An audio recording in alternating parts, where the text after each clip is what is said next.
Hi, this is Michaela.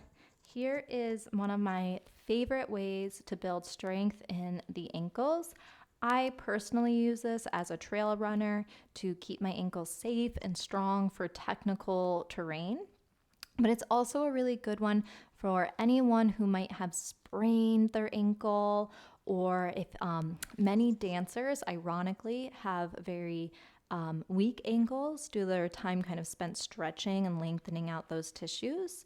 So, for dancers looking for a little bit of rehab or support in their training program, or for anyone who just feels like they want some more strength and stability in their lower body, this is a great way to build some. You'll need a long resistance band, and then something that you can tie that resistance band to. I'm using a kettlebell here because I don't have a table or a steady surface that would work in this room. Now, you can definitely tie the resistance band to like a couch or a bookshelf that's weighted with books and items that isn't going to pull forward on you. We won't need that anchor until a little bit later on. So to start, come to a seat, extend your leg, either leg out in front of you, and then reach that band and loop it around the ball of your foot. With that band looped around the ball of the foot here, pull tension on it with your hands so you get to decide how much tension to pull. And you're going to start in this nice flex position. The toes are pulling back towards your shin. The band is kind of helping you come into that position. And now you're going to work against the band to point the toes, point the ball of the foot forward. Be careful that you don't actually point your toes too much because you might lose the band and have it snap back on you. And then slowly let that foot come back to the starting flex position. Push against the band to go more into a point. And then resist the pull of the band and move slowly against it to draw you back into this flexed position. So we go into what's called plantar flexion, or many of us think of it just as pointing. And then we go into what's called dorsiflexion, or what most people just call flexing. And we're going to do about 10 of these. So I've done 4. So we'll go for another 6.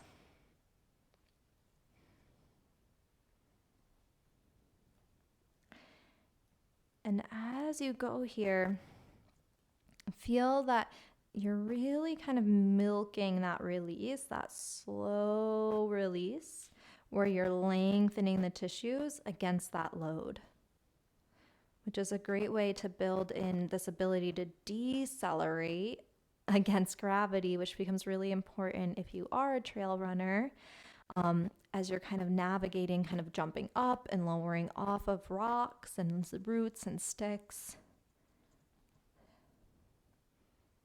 Good, and you should have about 1 or 2 more there.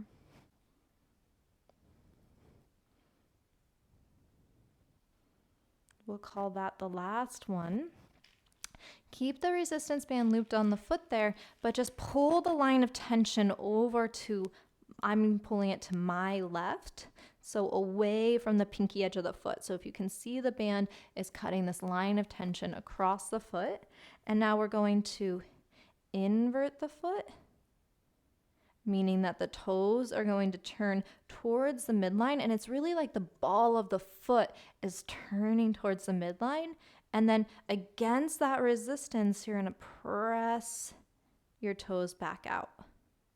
So don't let the band pull you. Go slow against that resistance, and then push into it and send the toes out to the side. Go slow against the resistance so it doesn't just yank you in. You're controlling it, and then push the band to take the foot into eversion, meaning the ball of the foot is pointing more out to the right for this right leg. Inversion, you go towards the midline. That foot kind of scoops like it would with like a broken or a sprained ankle, but you're moving with control and no load. And then press that foot out. And again, I'll do about 10 on this side, so we've got about 5 more. And you might be noticing I'm not very good about counting my reps. So when you do this at home on your own, you can be a little bit more precise.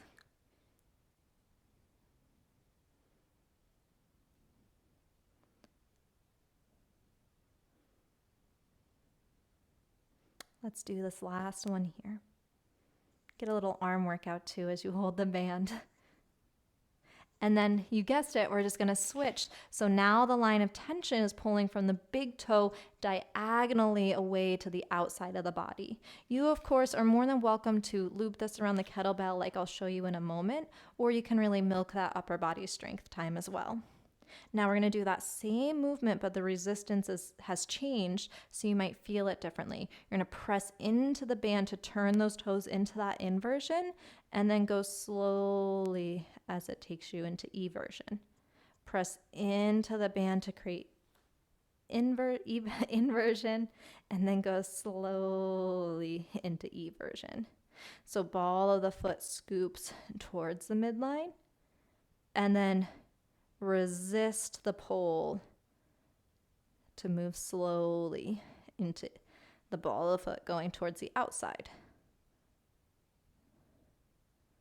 And again, about 10 here.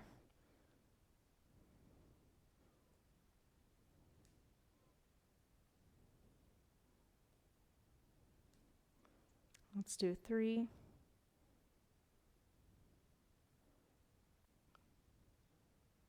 2. And last one. Good. You can release, give the hands a little shake. And now this is where we get to use the kettlebell. So I'm just going to turn to the side. You're going to loop that strap around the top of your foot, bring it forward, and actually, in fact, loop it around your kettlebell to start. So take the two ends, the two loose ends, and tie them firmly around that kettlebell so that they don't slip on you.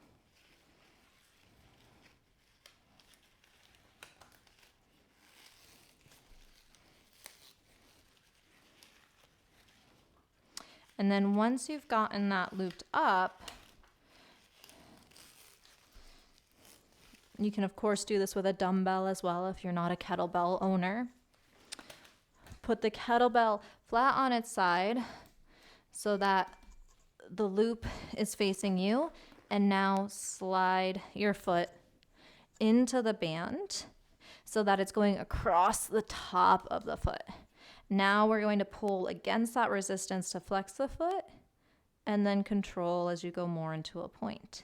You won't go into a full point because you'll lose the band, but what we're really trying to do is work these shin muscles. So this is really good for shin splints to build strength around those muscles.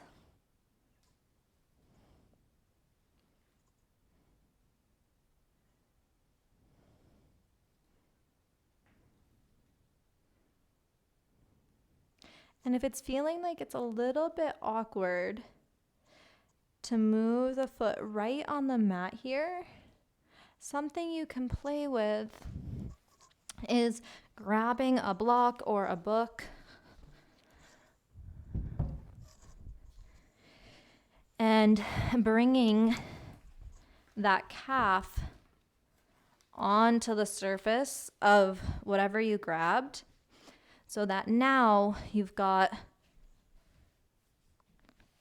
a little lift to find that flex and point.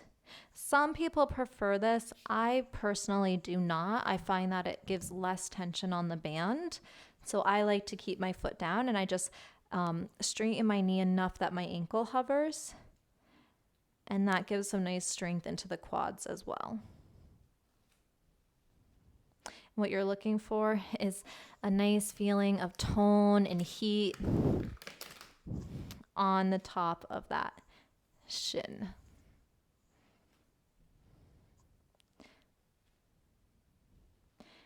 And you'll do this one for about 10 reps as well.